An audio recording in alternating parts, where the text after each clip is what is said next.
Saudações, sejam todos muito bem-vindos a mais um Olhar Geológico e Cultural de Moçambique. Trazemos hoje, neste nosso quarto episódio, um convidado bastante especial, que navega entre a geologia, a engenharia de minas, mas também a geologia econômica. É um homem que marcou Moçambique, nasceu na província de Manica, concretamente na cidade de Chimoio, fez geologia em Moçambique, faz parte de uma das primeiras turmas de geologias depois da interrupção do curso em Moçambique. Lá para a década 80, viajou e bebeu da experiência do mundo, de como é que os outros fazem geologia, voltou para Moçambique e então começou a emprestar o seu conhecimento para este povo, para este país, mas também para o desenvolvimento da capacidade de fazer geologia.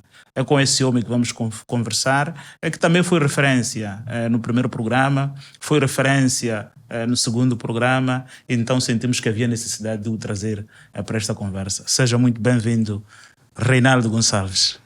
Olha, muito obrigado, um prazer imenso estar aqui, partilhar o conhecimento, conversar sobre vários aspectos.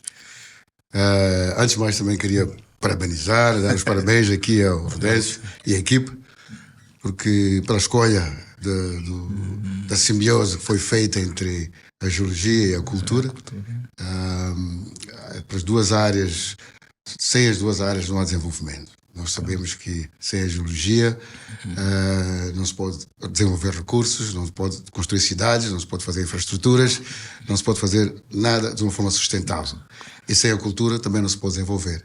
Sem conhecer como é que o povo se comporta, como é que o povo gostaria de ver as coisas resolvidas, o seu dia-a-dia e o seu futuro, também não podemos desenvolver. Então, é uma simbiose perfeita e sinto-me honrado em fazer parte deste processo. Nós é que agradecemos também pela oportunidade de poder conversar com o Reinaldo Gonçalves. Nos deu, no fundo, este abraço de conhecimento, esse convite à partilha, e quando encontramos pessoas com essa disponibilidade de partilhar conhecimento, sentimos muito bem. Olhando para Moçambique, constata-se que é um país com elevado potencial de recursos minerais, não só os minerais sólidos em si, mas também os recursos energéticos, como o caso de petróleo leve e gás. Voltando para os minerais, temos grafite, ouro, cobre e muitos outros que Moçambique tem. O caso do ferro, por exemplo, na província de Tete, as terras raras, por exemplo.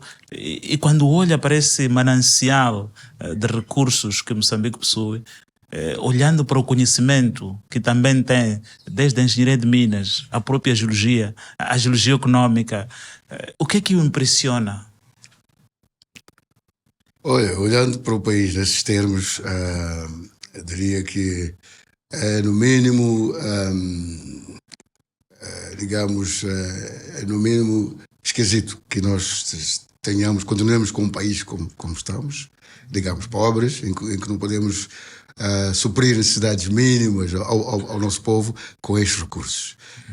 Como bem disse, os recursos são imensos. Estamos agora a falar de minerais críticos que fazem parte da cadeia de energia limpa, né, do processo de energia limpa. Estamos a falar também que hoje temos conhecimentos, temos pessoas com capacidade de desenvolver os recursos. Mas o paradoxo que está aqui é que, de facto, como país não temos estado a conseguir desenvolver.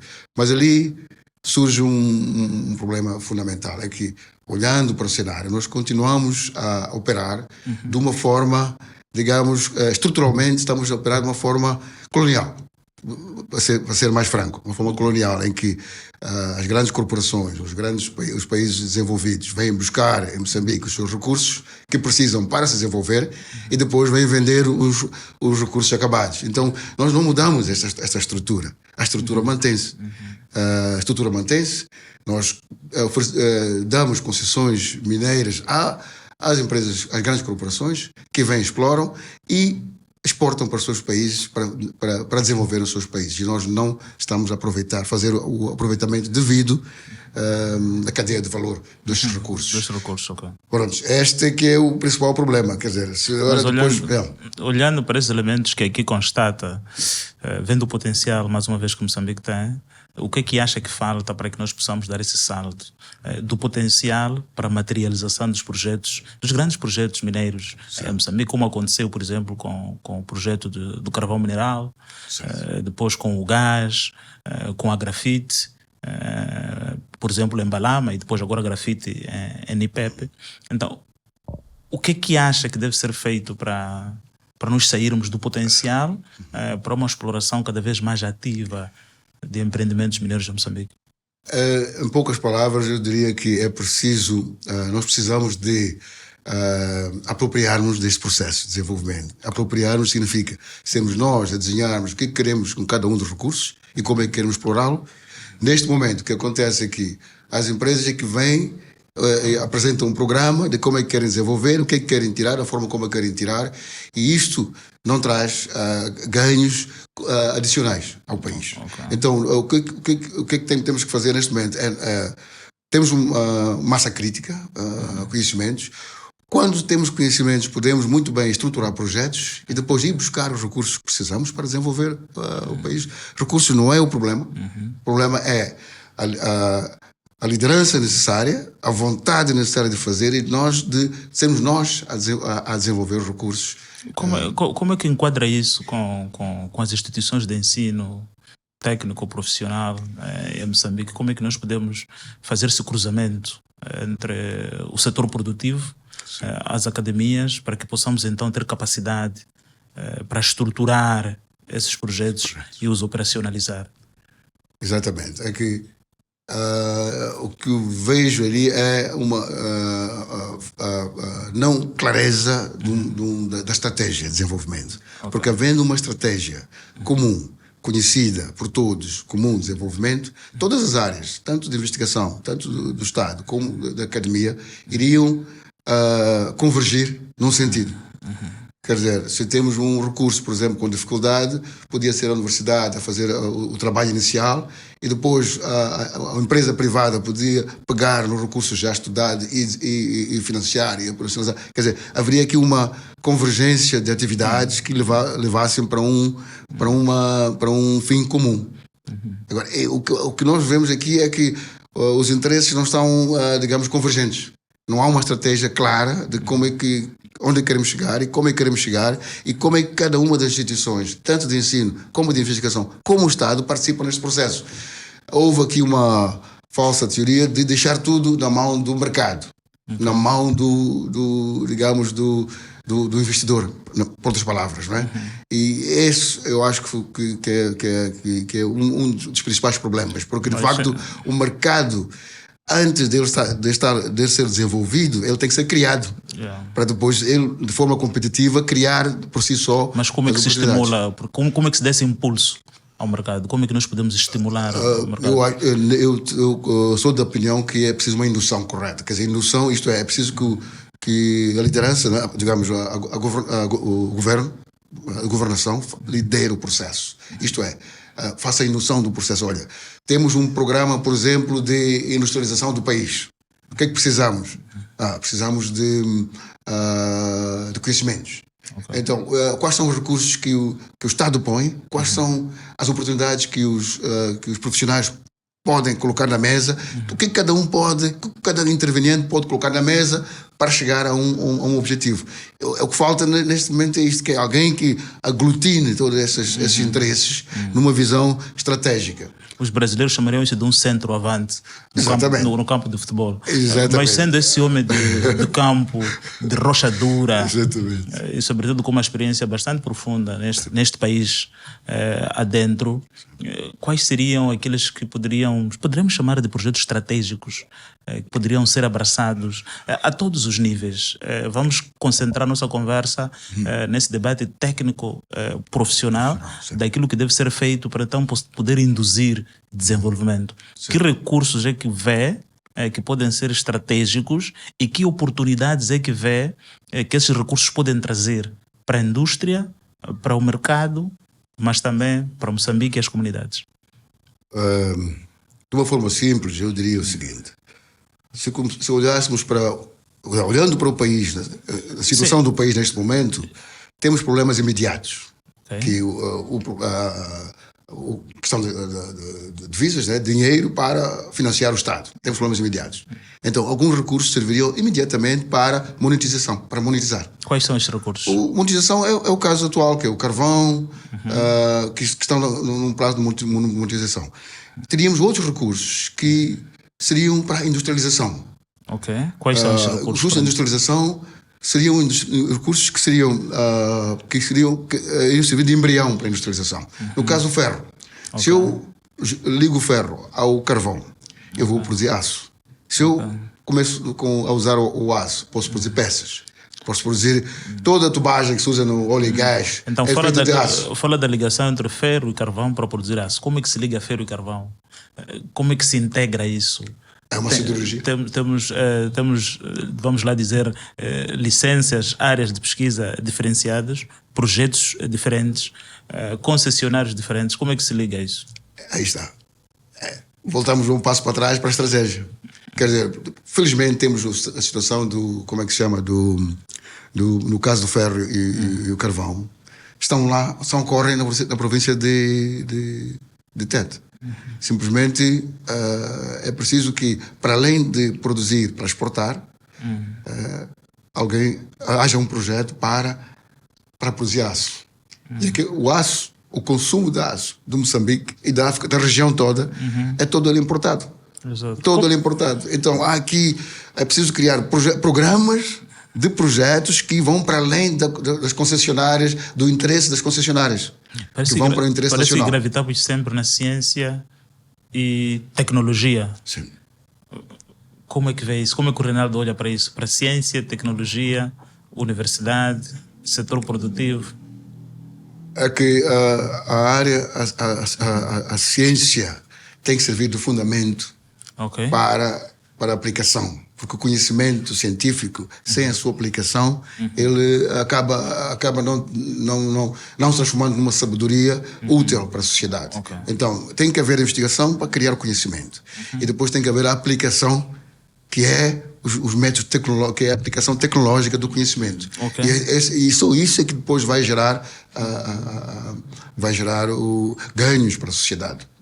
Então, estamos a falar aqui, por exemplo, no aspecto da industrialização, como os outros, temos as areias pesadas e outros. Mas agora, tem a outra componente, que é como é que nós entramos, como é que o país entra para a cadeia de fornecimento dos minerais críticos, chamados minerais críticos, que é para a mudança climática, para a energia, a questão da mudança climática. Então, nós temos que colocar-nos nesta cadeia. Como é que nós colocamos? Temos aqui os recursos. Estamos a falar das terras raras. Estamos a falar das terras raras e os outros.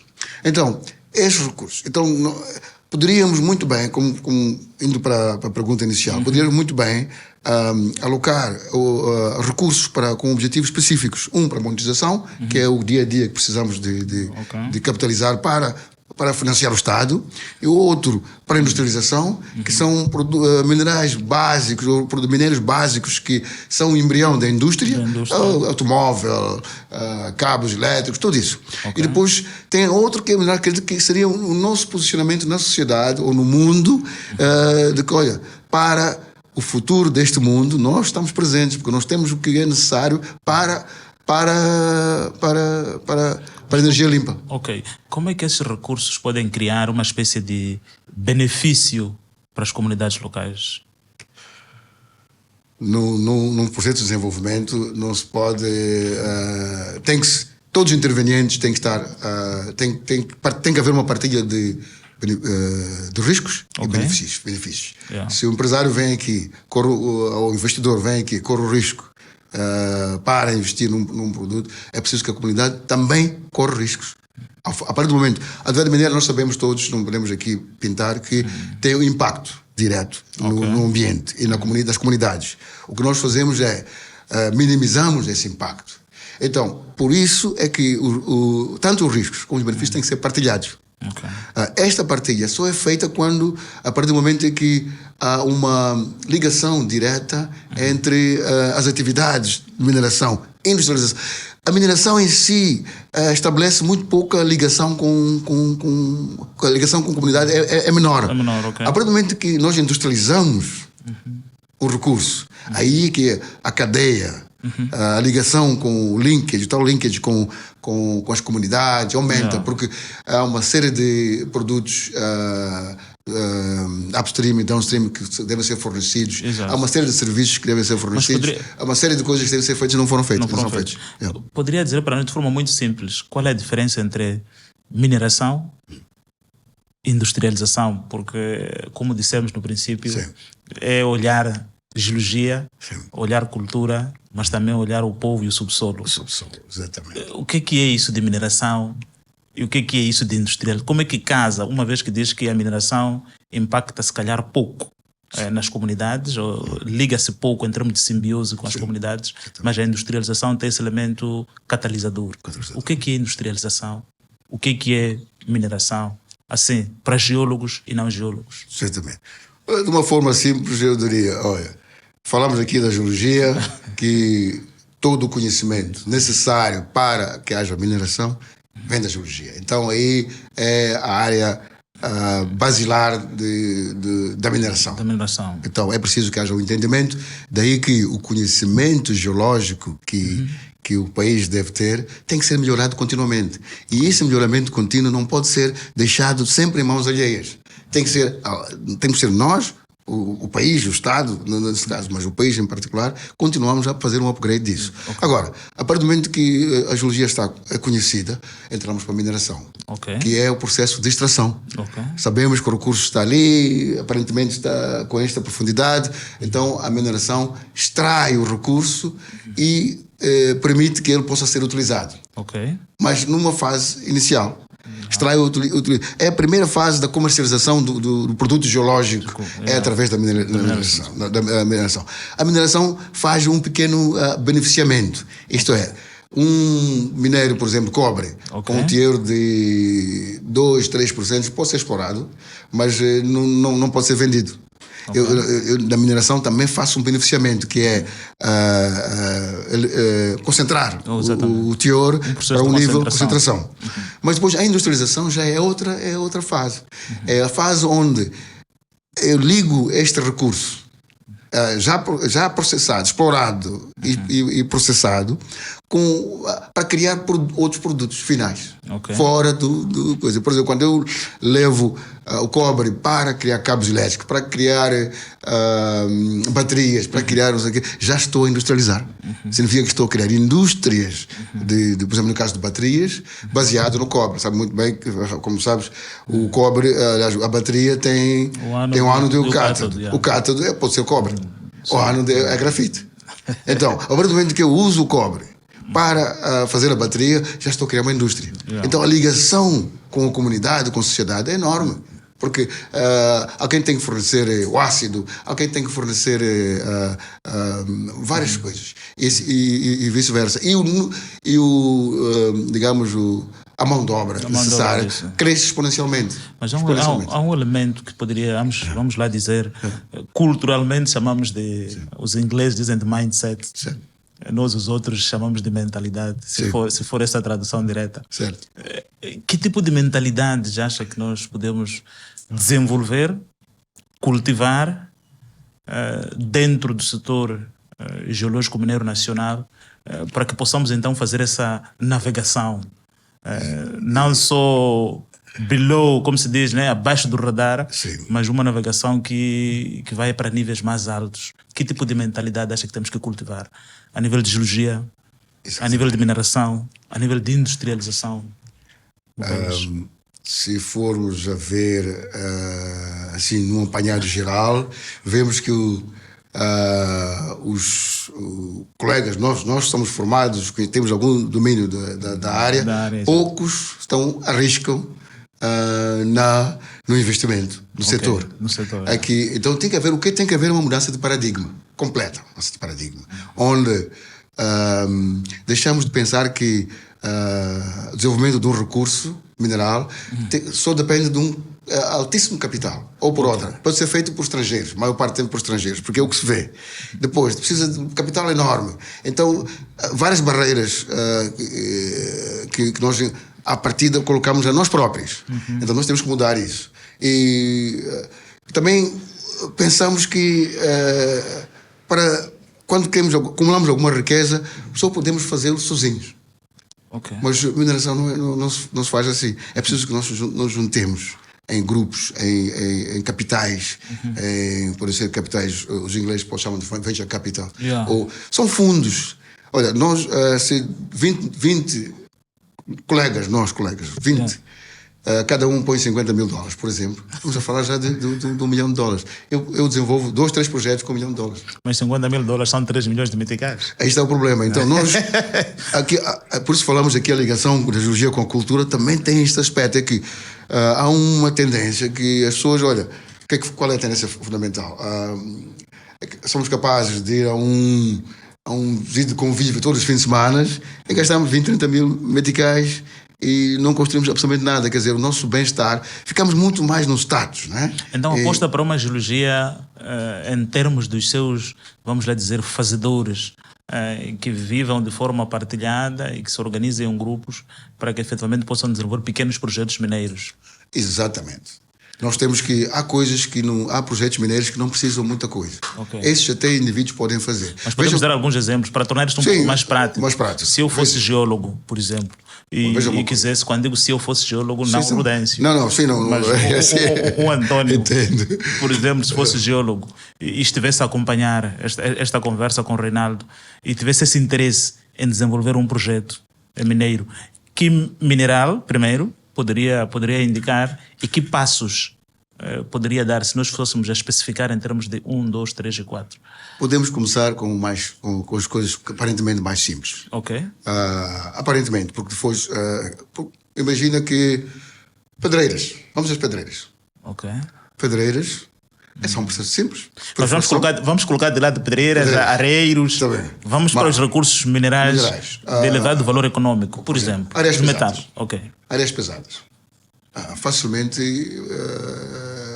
pode-se desenvolver áreas pesadas. Uma draga pequena, igual àquela que alguns operadores que nós conhecemos têm lá no coisa, são muito simples de obter. Ok.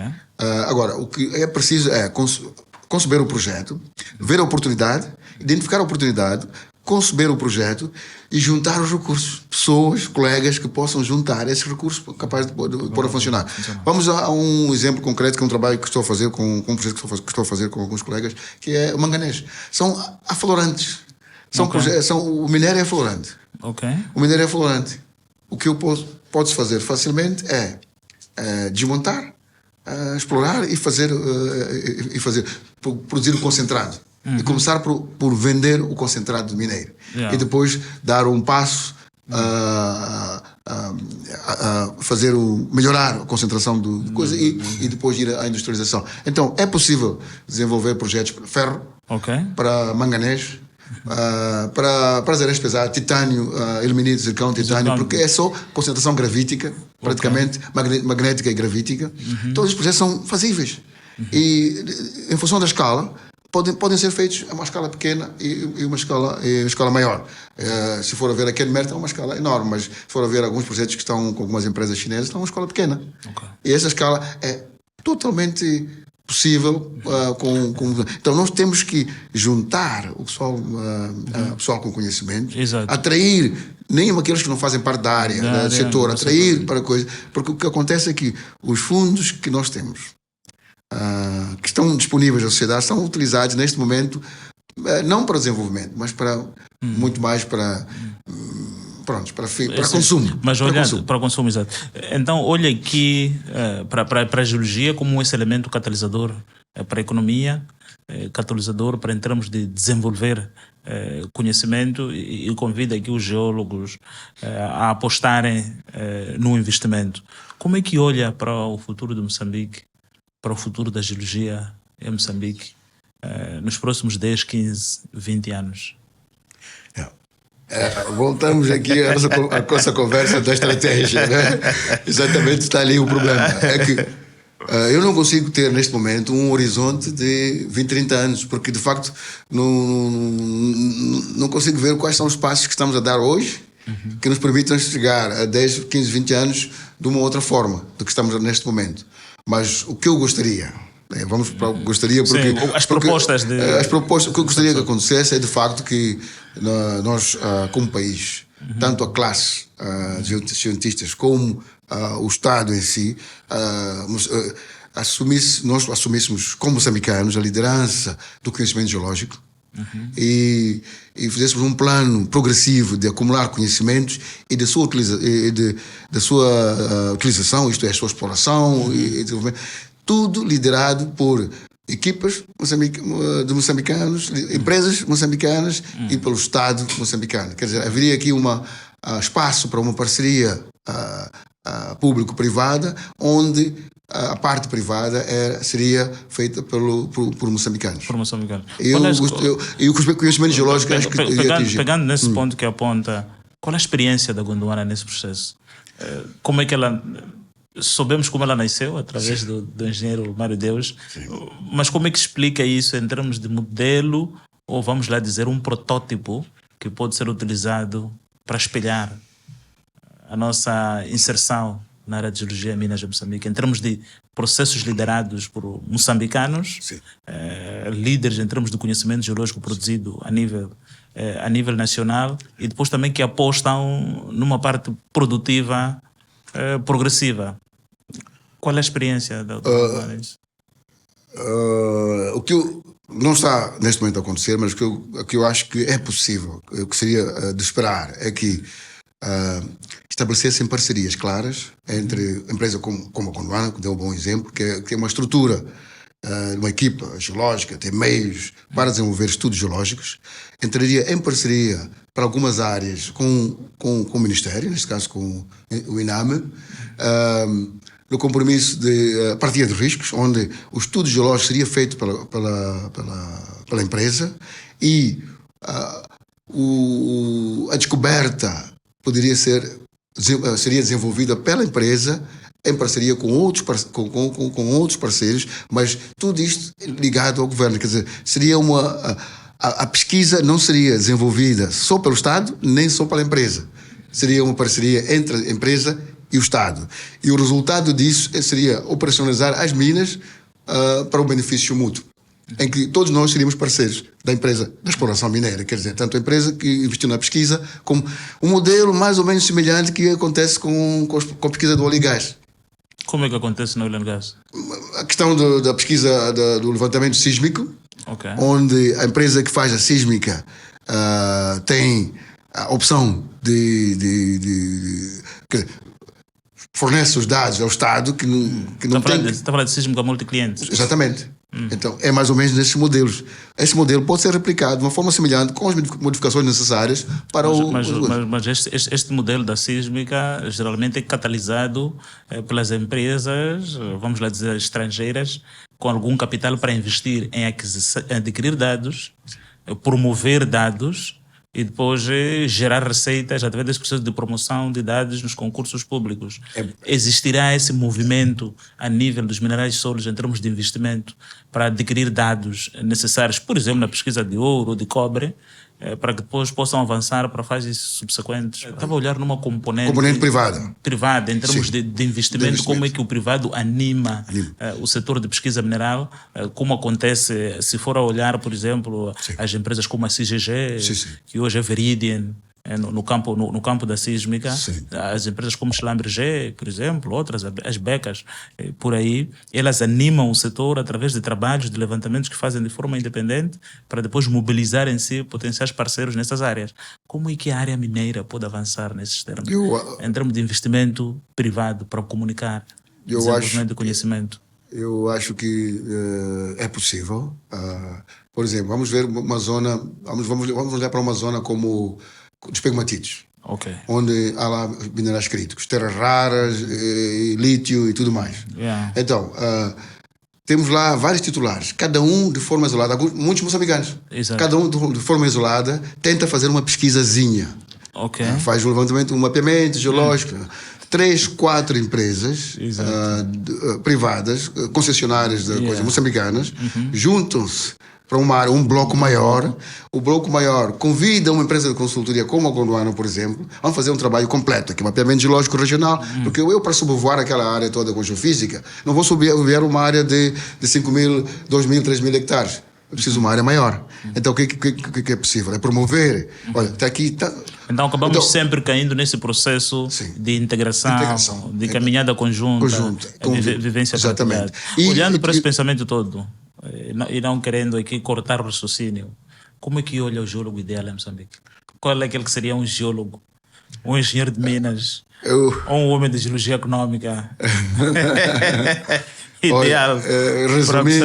Resumindo, só dando um passozinho, como disseste, é nossa tarefa desenharmos estes projetos, dar visibilidade a um projeto dessa natureza e depois juntarmos as empresas capazes de fazer acontecer.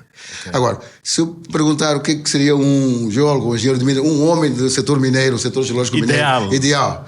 Para mim é equivalências, tem que ter que olhar crítico, tem que ter que análise conjuntural. Na minha modesta opinião, seria um que consegue identificar os recursos que o país dispõe, neste caso para Moçambique, estou a falar especificamente de Moçambique, identificar os recursos de uma forma clara, quantificá-los também de uma forma mais precisa possível, ou suficientemente precisa, explorá-lo e fazer utilização para a sociedade, beneficiar a sociedade. Até, para mim, esse geólogo, engenheiro de minas, esse setor passa a ser um homem de desenvolvimento. Não é simplesmente de uma forma isolada, é um profissional de desenvolvimento. Então um geólogo, um engenheiro de minas pode se especializar em desenvolvimento? Exatamente. Propaganda à parte, quer dizer, exatamente isso que funciona. É isso que eu acho, porque é um homem de desenvolvimento. Geólogo ideal, para mim, é uma palavra, não é uma frase, é um desenvolvimento. Recursos, então, pô-los a funcionar para a sociedade e melhorar a nossa vida. A qualidade de vida hoje, no mundo em geral, depende dos recursos minerais. Não há os que dependem dos recursos minerais. Exato. Não há nenhum. Se podemos fazer uma lista aqui, alguém que estiver a ouvir-nos, uma lista de qual é o estilo de vida que tem hoje que não intervenha um recurso mineral. Exato. Não existe. Exato.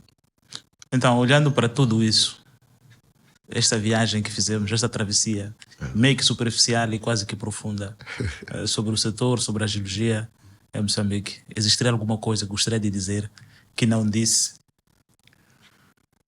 Bom, acho que há várias coisas que podem ser ditas aqui, não é? Mas como teremos a possibilidade de falar de outras coisas em outros momentos, não é?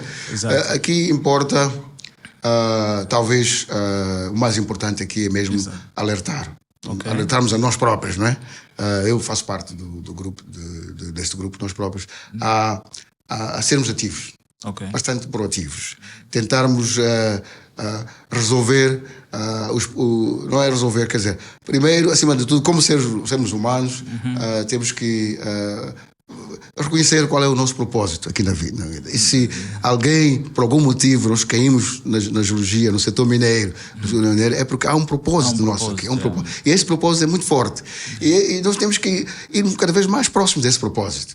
E isso significa que vamos melhorar a vida dos moçambicanos com base no nosso conhecimento, com base nos projetos que podemos criar. Então, este seria o propósito. Uma vida sem propósito, acho que não... Qual é o propósito do Reinaldo? Acho que poucas palavras já deu para entender, né? Olha, o Reinaldo vem aproveitando a vida da melhor maneira possível, enfrentando as dificuldades que vem enfrentando, mas aprendendo sempre com elas e desfrutando também das coisas boas que a vida vem trazendo, mas acima de tudo com um propósito de contribuir para a sociedade. Contribuir para a sociedade de várias formas. Se a minha comunidade, o meu povo estão bem, eu também estarei bem. Então é nesse algum conselho especial? É um pouco religioso, né? Mas é mais ou menos. Dizem que o homem é por natureza religioso. Mas algum conselho especial para os recém-graduados, geólogos que estão a entrar no mercado hoje em Moçambique, numa altura em que falamos de transformação a nível local? Qual é o conselho que gostaria de deixar em 30 segundos? Bom, eu vejo alguma dificuldade para os que vêm entrando agora, exatamente porque não há aqui tutorias, não é? Quer dizer, eles precisam na área técnica, precisam ser acompanhados para chegar a um patamar e que possam contribuir. Mas que, em termos de conselho, buscar sempre aprender e não olhar para o imediatismo. Não olhar para o imediatismo e simplesmente tentar então, dar o melhor. Para essa questão da mentoria, de existência de tutores como um desafio para o setor. Sim, eu acho um setor imprescindível. É preciso identificarmos de facto as pessoas que têm um perfil reconhecido, que possam ajudar os mais novos a entrarem no setor e a serem, digamos, mais produtivos, poder contribuir e também ao povo em geral, aos mais velhos, aqui a darem um voto de confiança aos mais jovens, porque todos nós, quando começámos, foi difícil. Alguém teve de pôr a mão e tornar possível. Exato. E falta aqui de dois lados, tanto de um lado como do outro, fazer com que nós somos bastante competentes, como os moçambicanos são bastante competentes. Olhando para essa história toda para Moçambique, numa análise fofa, como se diz normalmente, uma análise SWOT, quais seriam os pontos fortes e os desafios que Moçambique apresenta hoje no campo da geologia e de Minas? Olha, o ponto forte foi que já vamos abordando aqui já, que é o fato de termos um país com recursos enormes. Com potencial enorme, quer dizer, e por algumas palavras chama-se até como um escândalo geológico. Porque se olhar para uma província como Tete, exato, tem recursos de um ambiente geológico, até outro ambiente geológico. Por isso que alguém já chamou de um escândalo geológico. Só Tete. Só Tete temos do carvão, da parte sedimentar e os minerais, ouro, pegmatitos, cobre, ferro. Tudo. Então é um ponto forte que é os recursos do país, em particular algumas províncias como Tete, em que tem quase tudo. Então, até um exemplo também em termos de paleontologia. Exatamente. Temos até os fósseis, os florestas fósseis. Temos lá tudo. Para o ecoturismo, para qualquer tipo de atividade, o país tem quase todos os recursos, e de todos os recursos que estão chamados, a maior parte dos recursos chamados críticos no mundo fora, nós temos no país. Então este é um ponto forte, fortíssimo. O outro ponto forte, se for para mencionar mais um, seriam os recursos humanos. Nós temos hoje uma juventude enorme, quer dizer, segundo algumas estatísticas, temos mais de 70% da população com menos de 30 anos. Então temos um potencial enorme, pessoas que podemos treinar para desenvolver projetos, desenvolver programas. Falando de pontos fortes. Dois suficiente? Não, mais um, se calhar, se ainda existem. Não, o outro é logística. Nós temos um país totalmente, digamos, extenso, à longitude, à latitude, aliás. Então, podemos exportar facilmente qualquer. Não temos infraestruturas desenvolvidas, mas temos um país com capacidade de boa logística. Se for para olhar para um país como Botsuana, por exemplo, está no interior. Está com problemas, está no Zimbábue, está no interior. E nós temos um país. Então, são pontos fortes. Então tem um posicionamento geoestratégico extremamente bom, a facilidade de acesso para mercados da Índia, da Ásia e tudo mais. Temos aqui da parte menos desenvolvida do mundo, quer dizer, onde nós podemos também fornecer produtos acabados. Exatamente. Então, e os desafios? Os desafios, pronto, o desafio é esse. Como são muitos jovens, um ponto forte cria um desafio, que são muitos jovens e precisam ser enquadrados. Ser enquadrados, precisam ser treinados, precisam ser preparados, precisam ser orientados para um propósito. Este é um grande desafio. O desafio é exatamente este. Somos os formados, nós, os formados, a classe, particularmente vou incidir na classe de geocientistas. Temos que sair da zona de conforto e deixar mudar um pouco de paradigma e nós próprios conduzirmos o destino do país, criando projetos, tornando-os projetos atrativos e colocando-os à disposição tanto de investidores como do próprio governo para poder acontecer. Esses são desafios enormes que nós podemos abraçar. Agora, se cada um de nós optar por por gastar o seu num whisky de marca e acabar por aí, pronto, né? A gente desperdiça uma vida inteira e conhecimentos também que nós temos. Então é preciso pegar no martelo, na bússola. E começar e andar pelo campo e desenhar projetos, conceber projetos e colocá-los na mesa do... Daí que é esta ligação que estamos a falar aqui. Cultura, comunicação, que é importante, porque não chega ao indivíduo ser geólogo ou ser engenheiro, montar um projeto e não poder atrair investimentos. Tem que saber capaz de chegar convincentemente, comunicar para obter o financiamento. Se nós não conseguimos fazer isso, quem vai fazer? Vem alguém de fora, faz o que estão a fazer agora. É isso que nós queremos? Não. Então temos que mudar isso. Esses são desafios que acho que vale a pena mencionar. O desafio também que está ligado a este ponto forte, que é o desenvolvimento da infraestrutura do país, da logística do país, orientado para o desenvolvimento. Porque até agora o desenvolvimento, a infraestrutura do país é colonial, é de origem colonial, em termos de estrutura, é orientada para importação e exportação. Onde quem precisava de exportar eram os países do Interland. E nós desenvolvíamos o quê? Portos de caminho de ferro, que era para cobrar as taxas, o imposto a passar e o serviço do portuário. Isto é uma forma de desenvolvimento que é no passado. Então, em resumo, o desafio seria uma mudança estrutural da economia do país. Mas olhando para o desafio das infraestruturas, que infraestruturas são chaves para o setor geológico minero nacional?